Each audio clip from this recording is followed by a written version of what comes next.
Bonjour, j'espère que vous allez bien. Je vous retrouve pour cette nouvelle vidéo. Je pense que ça va résonner avec beaucoup d'entre vous. En fait, cette vidéo, elle vient spontanément parce que hier, voilà, j'accompagnais une femme en séance, une femme hypersensible. Et il y a quelque chose qui a vraiment résonné avec mon histoire et j'ai déjà dû en parler dans certaines vidéos.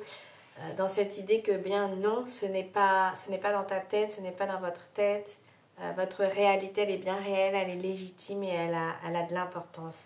Je m'explique en fait, c'est que quand on est hypersensible, extrêmement sensible, on va avoir souvent des réactions disproportionnées. On va avoir des réactions très intenses, on va avoir des émotions décuplées, on va avoir des sensations qui parfois sont vraiment, vont dérouter même l'extérieur, vont nous dérouter nous-mêmes avant qu'on les comprenne, mais vont même dérouter l'extérieur dans le sens où c'est des réactions qui ne sont pas dans une pseudo-norme, je n'aime pas dire ça, mais en tout cas qui sont un petit peu on va appeler ça atypiques, voilà, des réactions qui ne sont pas dans cette pseudo-norme dans laquelle il faudrait rentrer, alors que, soit dit en passant, il n'y a pas de norme, chacun a sa norme.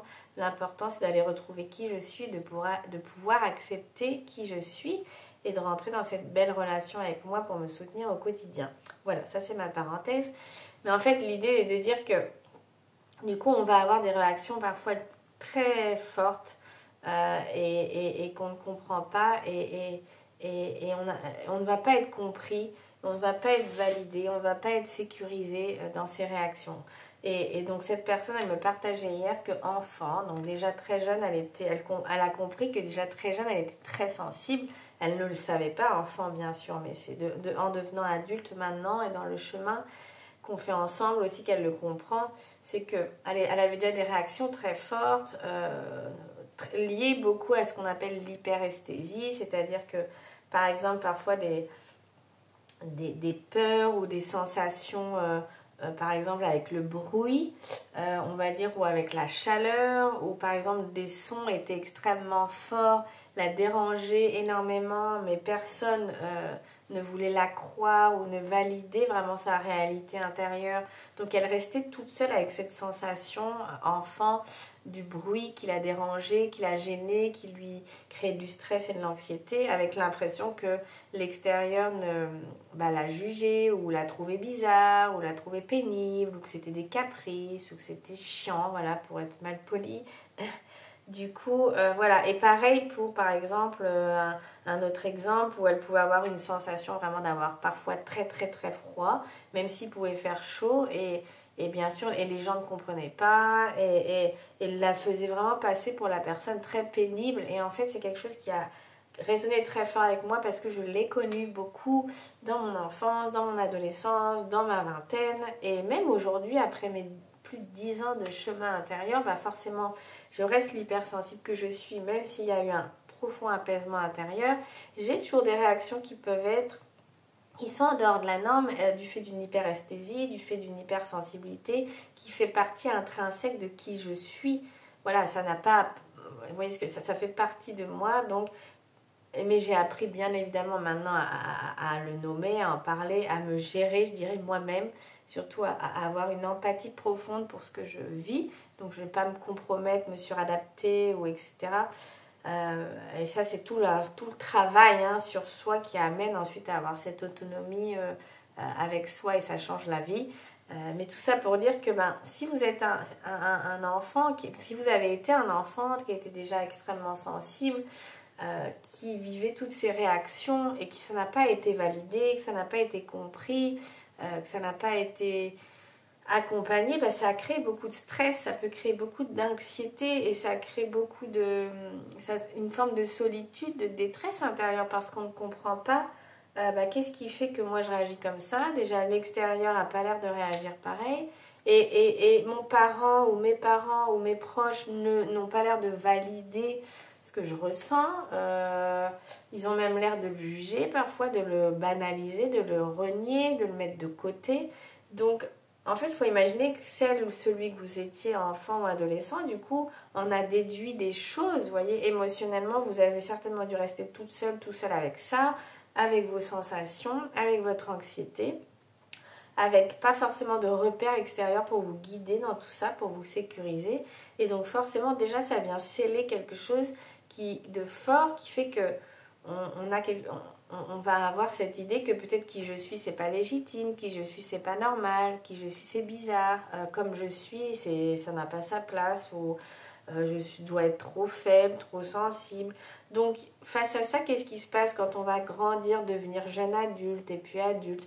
Et bien soit on va apprendre à se couper de notre hypersensibilité, de notre nature sensible, jusqu'à ne plus sentir. Et là c'est vraiment, j'allais dire, là, c'est pas que c'est la catastrophe, mais c'est vraiment pas le bon chemin. Même si tout ça c'est inconscient, hein, il n'y a aucun jugement bien sûr. Mais pour expliquer qu'on peut revenir à se couper complètement, donc le chemin va être de reconnecter, de retrouver cette nature profonde, hein, de notre hypersensibilité.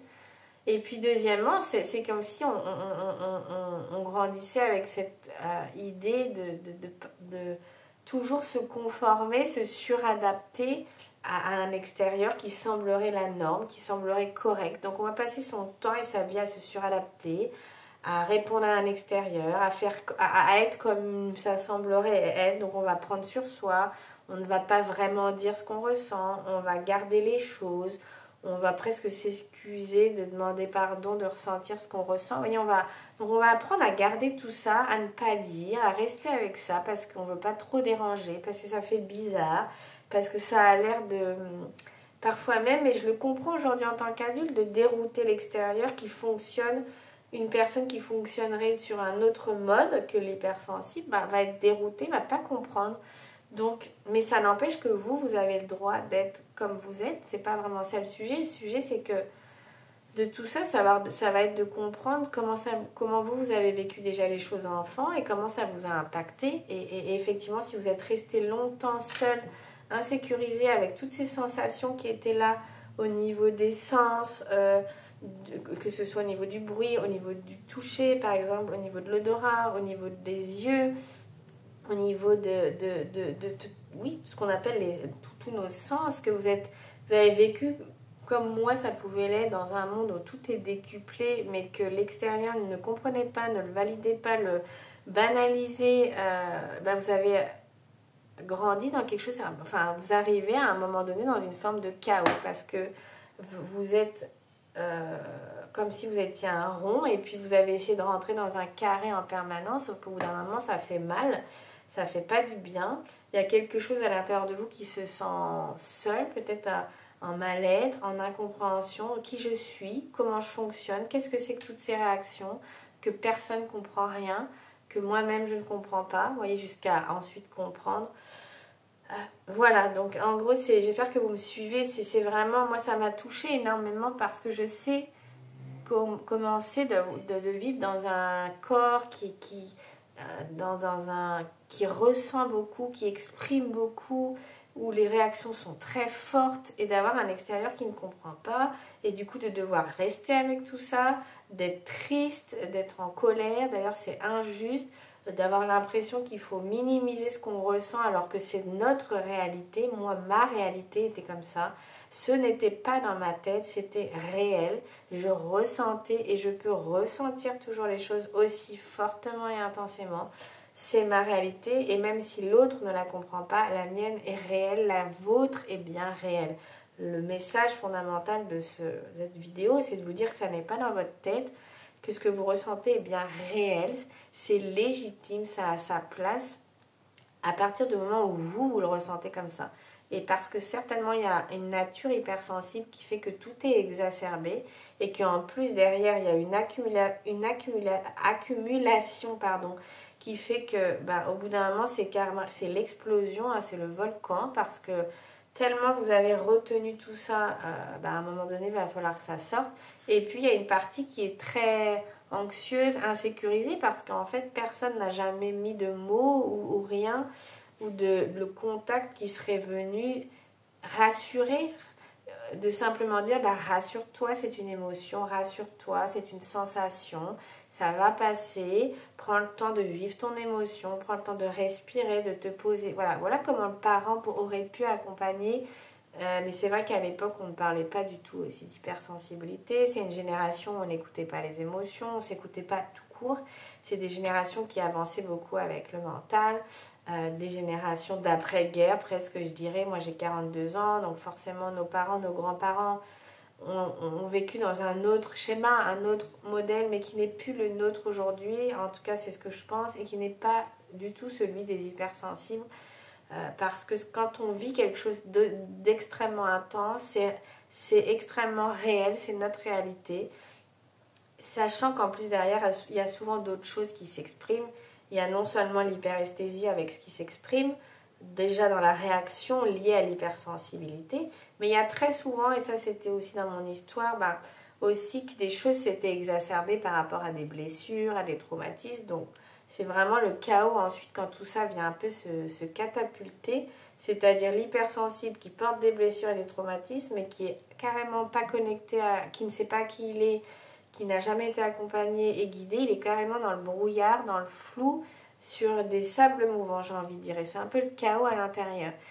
Donc, j'aimerais vous dire de tout ça que ce que vous ressentez, c'est légitime, ça n'est pas dans votre tête, que si ça vous parle, suivez ce chemin-là, d'aller aussi retrouver l'enfant que vous étiez, l'adolescent, de comment il a vécu les choses, comment vous avez été accompagné ou pas, de commencer à vous dire que ça vous a déjà impacté à ce moment-là et ça a conditionné plein de choses dans comment vous, aujourd'hui l'adulte, vous vivez votre hypersensibilité, comment vous la ressentez, comment vous l'acceptez ou pas, bien sûr. Et ça explique aussi le brouillard peut-être dans lequel vous pouvez être, l'impasse, je fais une drôle de tête, mais en fait j'allais dire l'incompréhension, l'incertitude, le doute permanent de qui je suis en fait, c'est quoi toutes ces réactions, pourquoi je réagis comme ça, pourquoi l'extérieur a l'air de ne pas réagir comme moi.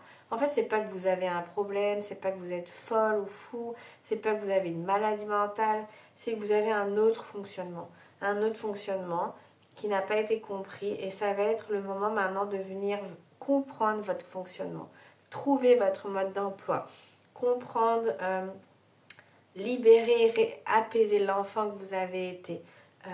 Commencez à changer de regard sur vous, sur votre hypersensibilité avec beaucoup de compassion et d'indulgence.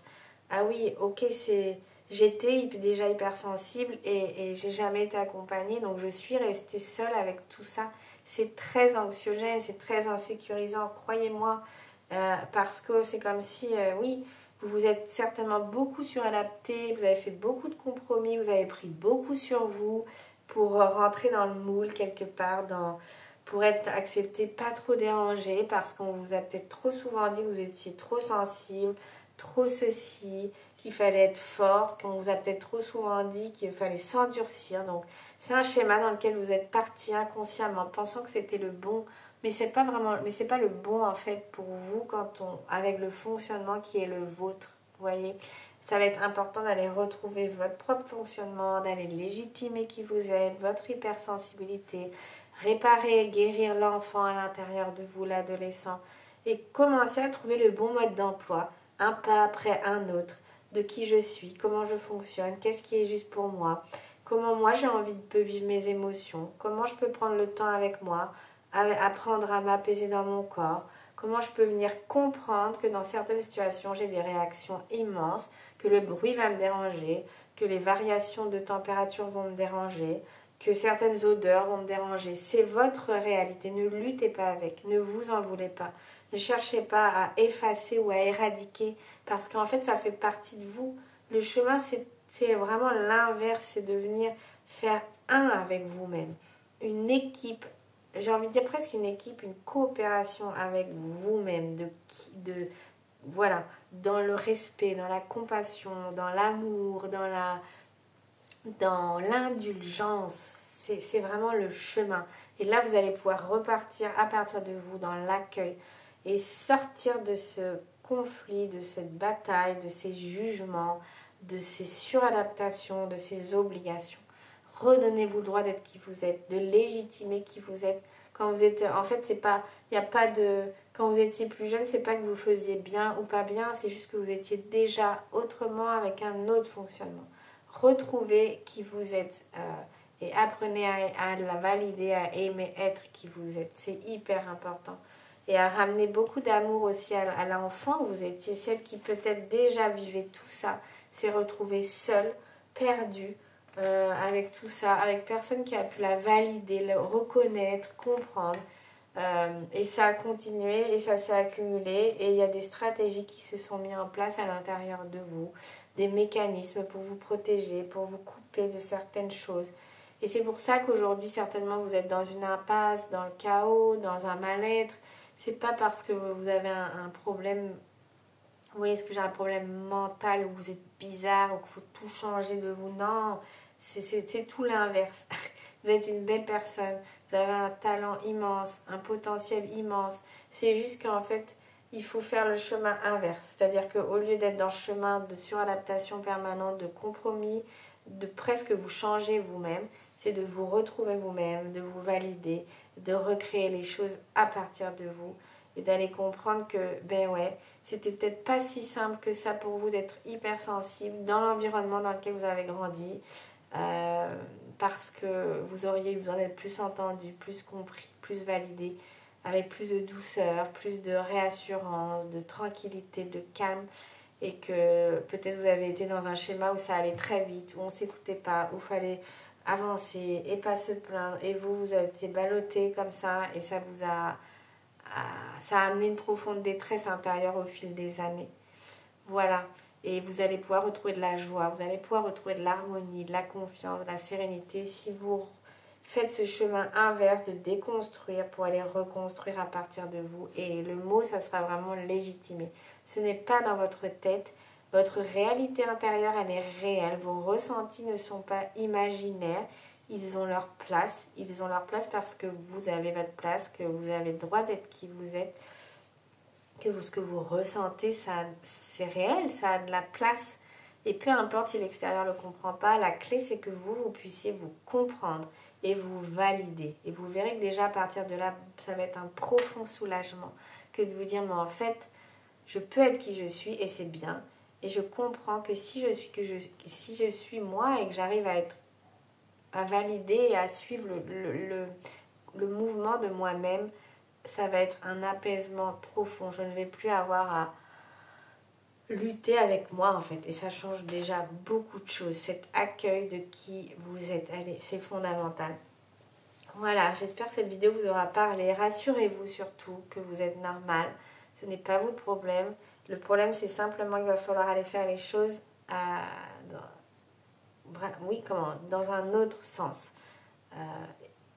Voilà, je pense que vous m'avez compris dans cette vidéo. N'hésitez pas à me laisser un commentaire, à me contacter si ça vous parle aussi, que vous avez envie d'être guidé sur ce chemin, parce que c'est pas simple tout seul, et je le sais. Moi, j'ai été accompagnée pendant des années pour faire ce chemin, de vous retrouver, de légitimer, d'aller retrouver l'enfant, de vous valider, de comprendre comment ça s'est façonné à l'intérieur de vous, pour déconstruire et reconstruire à partir de vous, et vous offrir ce cadeau de pouvoir être enfin heureux, en harmonie avec vous-même, apaisé, et de retrouver de la confiance, d'être qui vous êtes. C'est super important, la confiance en vous, tout en étant hyper sensible. Ce n'est pas parce que le voisin fonctionne autrement que vous n'avez pas le droit de fonctionner de votre manière. Votre manière, elle est légitime. Voilà. Alors, vous pouvez aller sur mon site, juliette-fontaine.com, si ça vous parle, que vous avez envie d'être accompagné, de changer les choses, d'ouvrir la porte au renouveau, de vous apaiser intérieurement et de mieux vivre avec votre hypersensibilité, sortir de la lutte et enfin retrouver de l'harmonie, de la confiance en vous. Sachez que c'est possible et on peut prendre le temps d'en parler tranquillement. Alors, vous pouvez me contacter de différentes manières, sous la vidéo, par mail, envoyez-moi un message et on organise un rendez-vous téléphonique. Voilà, moi je suis là pour vous aider, pour vous éclairer le chemin, et j'ai créé un accompagnement vraiment pour des personnes très sensibles, hypersensibles, qui ont vraiment besoin de retrouver ce chemin vers qui elles sont. Un chemin de libération et de reconnexion. Parce que changer les choses, c'est possible, mais comme je dis, il faut trouver la bonne porte, il faut trouver les bonnes personnes. Voilà, et moi je peux peut-être être une personne sur un bout de chemin avec vous, et je serai honorée de vous aider comme moi on a pu m'aider. Voilà, à retrouver de la lumière au bout du chemin. Et je sais combien c'est précieux, croyez-moi. Je vous embrasse et je vous dis à très bientôt.